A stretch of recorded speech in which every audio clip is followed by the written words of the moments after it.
Hello everyone, आज हम पढ़ेंगे इंग्लिश एनसीईआरटी क्लास 7th की सप्लीमेंट्री बुक एलियन हैंड का first chapter the tiny teacher. Name the smallest insect you have seen and the wisest. आपको नाम बताना है कि सबसे ज़्यादा छोटा कीड़ा जो आपने देखा हो और वो काफ़ी ज़्यादा होशियार हो। क्या वो एक मक्खी है? नहीं, वो एक मक्खी नहीं है। क्या वो एक मच्छर है? नहीं, वो मच्छर भी नहीं है। क्या एक वो ज़मीन पे रेंगने वाला कीड़ा वर्म है? नहीं, इनमें से कोई भी नहीं है, बल्कि वो है एक आंट, एक चींटी। सबसे ज़्यादा कॉमन होती है, बहुत ही छोटी सी होती है और बहुत ही ज़्यादा होशियार होती है। स्टोरी जो है एक आंट की लाइफ की वो ऐसी है कि नॉर्मल ह्यूमंस को लगेगा कि वो तो बिल्कुल भी सच हो ही नहीं सकती है। कुछ लोगों ने मगर क्या किया, जो आंट्स होती हैं उनको पालतू जानवर की तरह अपने घर में पाला और उनकी जो सारी की सारी डेली एक्टिविटीज़ होती हैं ना, उनको बहुत ही ध्यान से देखा। तब उन्होंने पाया कि बहुत सारे फैक्ट्स उनके बारे में, जैसे कि ये होती तो बहुत ही छोटी सी हैं मगर बहुत ही हार्ड वर्किंग, मतलब मेहनती, इंटेलिजेंट, मतलब होशियार क्रिएचर हैं ये। जो आंट होती हैं उनके आगे जो छोटे छोटे से वो होते हैं, उनके मान लीजिए उनकी मूछें जैसी जो होती हैं उनको फीलर्स बोलते हैं या फिर एंटेना बोलते हैं। वो क्या करती हैं, एक दूसरे से बात करने के लिए उन एंटेनास को यूज़ करते हैं और अपने जो मैसेज एक दूसरे को पहुंचाने होते हैं वो इसी की हेल्प से पहुंचाते हैं। आपने कई बार देखा होगा कि जो चींटियां चलती हैं वो एक लाइन में चलती हैं, दीवार चढ़ती हैं तो भी एक लाइन में चलती हैं। और जो जब चींटियां एक दूसरे से मिलती हैं, हमें नहीं लगता कई बार जब हम चींटियों को देख रहे होते हैं कि एक दूसरे से टकरा के क्यों जा रही है, नहीं दिखता नहीं है क्या? मगर उनका जो टकराना होता है वो एक दूसरे को ग्रीट कर रहे होते हैं, मतलब एक दूसरे को हेलो हाय नमस्ते वगैरह बोल रहे होते हैं। तब इसीलिए वो एक दूसरे से टकराते हैं, अपने फिलर्स को टच करते हैं। और जो आंट्स होती है ना वो कई टाइप की होती हैं, सिर्फ एक तरह की नहीं होती हैं। जो सबसे कॉमन आंट होती है वो होती है ब्लैक या फिर रेड वन की, जो हम अपने घरों में भी देखते हैं। बट क्या होता है कि जो ये राइटर हैं कि ये बताते हैं कि किसी ने भी बहुत ज़्यादा अटेंशन नहीं दी है कि कैसे ये अपनी लाइफ को जीती हैं। इनके फिर वो आगे बताते हैं कि इनके बहुत ही ज़्यादा कंफर्टेबल होम्स होते हैं, कंफर्टेबल घर होते हैं इनके, बहुत ही आरामदायक, जिनको नेस्ट या फिर आंट हिल्स कहते हैं। इनके घर का नाम होता है, तो नेस्ट बोल सकते हो या फिर आंट हिल बोल सकते हो। हर जो नेस्ट या फिर आंट हिल होता है उसमें बहुत ही सारे छोटे छोटे रूम्स होते हैं और रास्ते, पैसेजेस मतलब रास्ते होते हैं, जिसमें ये क्या होता है, जो क्वीन आंट होती है वो अंडे देती है और अदर जो दूसरी आंट्स होती हैं, मतलब क्या होती है, नर्सरीज होती हैं इसमें, इनके घर में। एक तो क्वीन आंट होती है जिसमें रहती है, नर्सरी होती हैं जिसमें छोटे छोटे बच्चों को रखा जाता है। इनके जो यंग वंस होते हैं, छोटे जो बच्चे होते हैं आंट्स के, उनको ग्रब्स बोलते हैं। और वर्कर्स होते हैं जो काम करते हैं, जो कि रिजर्व्ड अलग क्वार्टर्स में रहते हैं, जो अपना ज़्यादातर टाइम खाने को ढूंढने में लगाते हैं। कुछ रूम होते हैं जो स्टोर हाउसेस की तरह यूज़ होते हैं, जो खाना वर्कर्स ढूंढ के लाते हैं उनको स्टोर करने के लिए। कुछ जो उसमें इनके घर में आंट हिल्स में जो कमरे होते हैं वो खाने के स्टोरेज के लिए होते हैं। सोल्जर्स भी होते हैं इसमें, उनके सेपरेट बैरक्स बनाए होते हैं इनके वहाँ।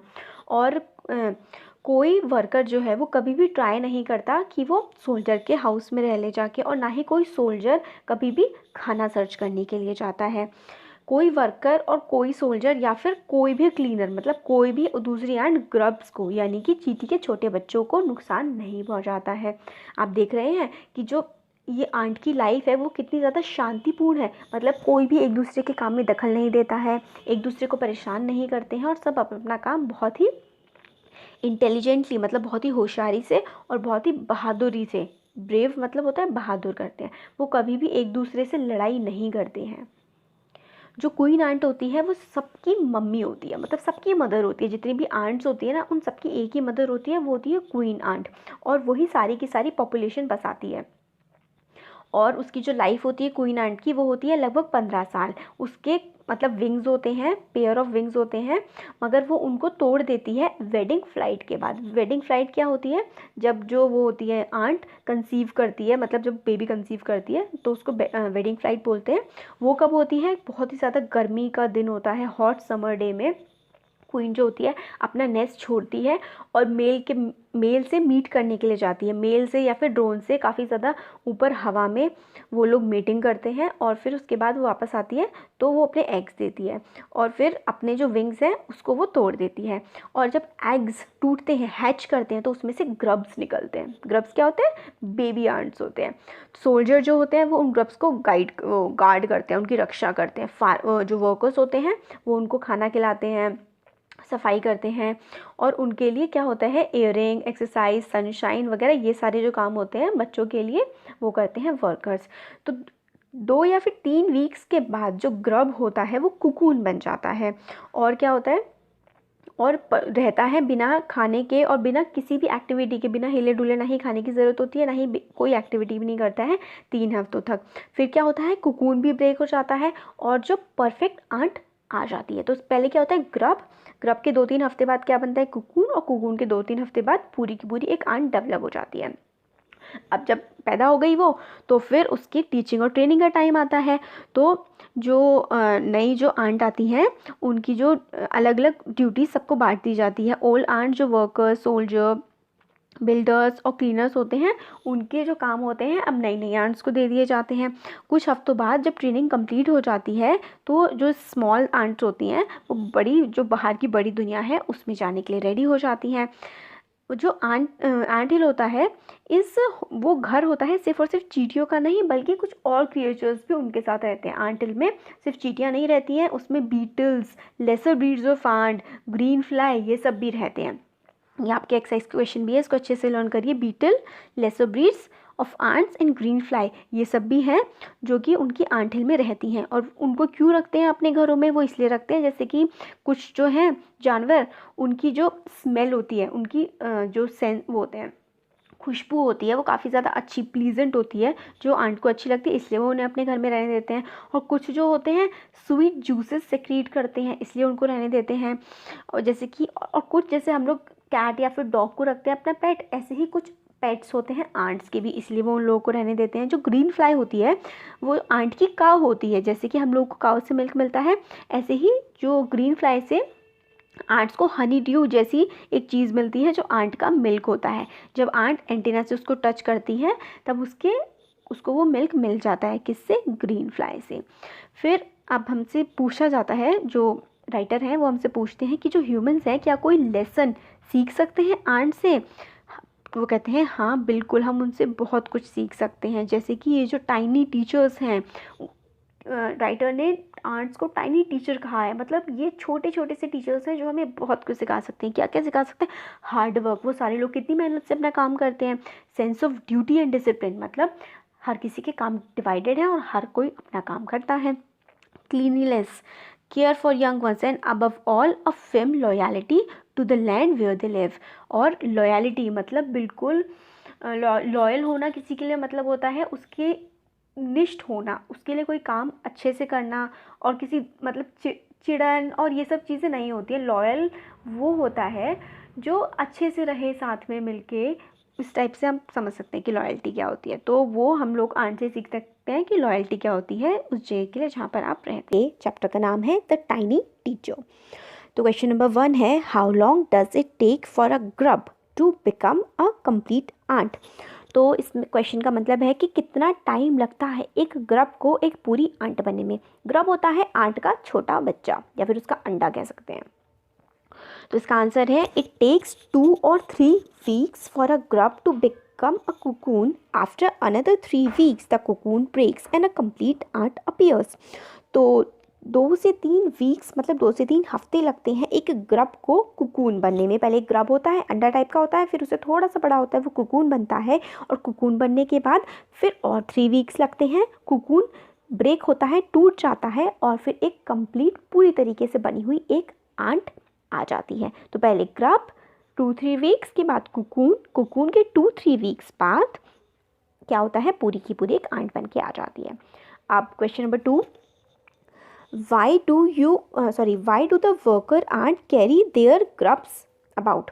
तो जो वर्कर आंट्स होती हैं, जो अपने जो छोटे छोटे ग्रब्स होते हैं उनके, वो कहाँ पर रहते हैं उनके, ये बताया गया है। The worker ants carry them about daily for caring, exercise and sunshine. तो मतलब जो वर्कर आंट होती है वो कहाँ पर, जो ग्रब्स होते हैं छोटे छोटे, उनको कहाँ ले जाती है, डेली के डेली क्या करती है उनके साथ। तो वो बता रहे हैं कि वर्कर आंट जो होती है, जो छोटे छोटे ग्रब्स होते हैं, उनको डेली लेके जाती है एयरिंग के लिए, मतलब उनको अच्छी हवा दिलाने के लिए, उनको एक्सरसाइज करवाने के लिए, और उनको सनशाइन दिखाने के लिए, सूरज की रोशनी दिखाने के लिए। थर्ड क्वेश्चन है, what jobs are new ants trained for. तो जो नई आंट्स होती हैं उनको किस जॉब के लिए, किस काम के लिए ट्रेनिंग दी जाती है? तो इसका आंसर है the new ants trained as workers, soldier, builders, cleaners etcetera. सबको बहुत सारे काम दिए जाते हैं, जैसे कि वर्कर का काम जो सारे इसके सारे, जैसे कि क्रॉप्स की देखभाल करना, सोल्जर्स उनको गार्ड करना, बिल्डर्स घर बनाना, क्लीनर्स सफाई करना एक्सेट्रा, ये सारे काम उनको दिए जाते हैं। अब नेक्स्ट क्वेश्चन है, name some other creatures that live in ant hills. तो आंट हिल्स कौन से होते हैं? आंट के घर जो होते हैं उनको हम आंट हिल्स बोलते हैं। तो और दूसरे कौन से क्रीचर्स हैं, जानवर हैं जो आंट हिल्स में रहते हैं? तो इसका आंसर है beetle, lesser breeds of ant, green fly. Beetle छोटे छोटे से कीड़े होते हैं, और आंट से जो छोटी छोटी सी और दूसरी लेसर ब्रीड्स होती हैं, छोटी आंट्स होती हैं, वो रहती है। ग्रीन फ्लाई जो होती है वो रहती है। तो ये 3 आंट हिल्स में रहते हैं। नेक्स्ट क्वेश्चन है, mention 3 things we can learn from the tiny teacher, give reason for choosing these items. तो 3 चीज़ें ऐसे बताइए जो आप लर्न कर सकते हैं, सीख सकते हैं टाइनी टीचर से। टाइनी टीचर कौन है? आंट हमारे टाइनी टीचर्स कहा गया है इस चैप्टर में। तो ऐसे रीजंस दीजिए कि आपने इन 3 चीज़ों को क्यों चुना है। तो इसका आंसर देखते हैं। Though ants are very small, they are undoubtedly great teachers for our life. मतलब यद्यपि आंट्स जो होती हैं, चींटियाँ जो होती हैं, वो बहुत ही छोटी सी होती हैं, मगर अनडाउटली बिना किसी शक के वो बहुत बड़ी टीचर्स होती हैं हमारी लाइफ के लिए। We can learn team work as ants do their work by sharing and contributing without interfering in each others work. तो हम लर्न कर सकते हैं उनसे टीम वर्क, मतलब साथ मिल करके काम करना, क्योंकि जो आंट्स होती हैं वो वर्क करती हैं अपना काम मिल बांट करके, एक दूसरे को कंट्रीब्यूट करती हैं, साथ देती हैं, एक दूसरे के काम में दखलंदाजी नहीं कर सकती, और वो हार्ड वर्क से, बिल्कुल मेहनत से वो काम करती हैं। वो एक दूसरे से सीखती हैं कि किस तरीके से मतलब मिलजुल के काम किया जाए, और हम उनसे हार्ड वर्क, मेहनत से काम करना भी सीख सकते हैं। As aunts spread their respective jobs without hesitation, और वो एक दूसरे में काम का बंटवारा कर लेते हैं बिना किसी संकोच के, हेजिटेशन के बिना। We can learn loyalty and discipline as aunts lives a disciplined life and always follow the rules of their groups and are loyal towards it। तो हम उनसे लॉयल्टी भी सीख सकते हैं, उनसे डिसिप्लिन सीख सकते हैं। लॉयल्टी मतलब सच्ची निष्ठा रखना, डिसिप्लिन का मतलब होता है अनुशासन में रहना, जो काम सोचा है वो करना। तो हम इनसे ये भी सीख सकते हैं डिसिप्लिन लाइफ, और एक दूसरे मतलब जो रूल्स बनाए हैं उनको फॉलो करना, ग्रुप्स में रहना, और एक दूसरे के प्रति निष्ठावान रहना, ये हम सीख सकते हैं। तो 3 चीज़ें इसमें तो ज़्यादा बता दी गई हैं हमें। हम क्या क्या सीख सकते हैं? हार्ड वर्क सीख सकते हैं, शेयरिंग सीख सकते हैं, उनसे हम लॉयल्टी, डिसिप्लिन सीख सकते हैं। ठीक है, तो ये आप लिख सकते हैं। तो हो गया हमारा ये सारे के सारे इसके क्वेश्चंस कंप्लीट। नहीं, एक और बचा है, ये वाला और देख लेते हैं। नेक्स्ट वाला ये यहाँ तक हो गया, हम नेक्स्ट वाला देखते हैं।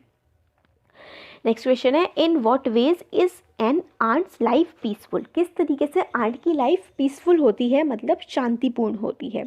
N ant's life is peaceful because each does its work intelligently and bravely. तो मतलब इनकी लाइफ पीसफुल होती है, शांतिपूर्ण होती है, क्योंकि बिल्कुल इंटेलिजेंट तरीके से अपना काम करते हैं, और ब्रेव का मतलब होता है साहस के साथ, इंटेलिजेंट के साथ, बुद्धिमानी के साथ और साहस के साथ ही अपना काम करते हैं।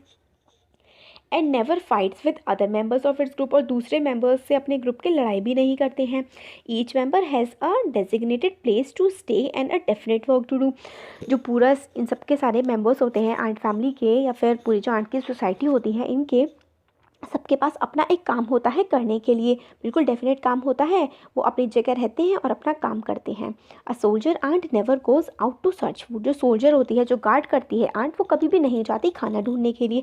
और इसी तरीके से वर्कर जो है वो कभी भी एंटर नहीं करता है सोल्जर के डोमेन में। A worker never enters the domain of soldier. Soldier ant no worker और soldier ant has ever harmed any group. और वर्कर और सोल्जर आंट, कोई भी आंट जो होती है वो छोटे बच्चों को, ग्रुप को कभी भी नुकसान नहीं पहुंचाती है। They know sharing and contribution and do not interfere in each others work. और वो शेयरिंग जानते हैं, मिल बांट के रहना चाहते हैं, काम में बंटवारा कर, मतलब एक दूसरे को काम अच्छे से कंट्रीब्यूट करना चाहते हैं। आपने इसकी हेल्प कर दी, वो सब भी इनको आता है, और एक दूसरे के काम में दखलंदाजी भी नहीं करते हैं। तो थैंक यू सो मच, हो गया चैप्टर।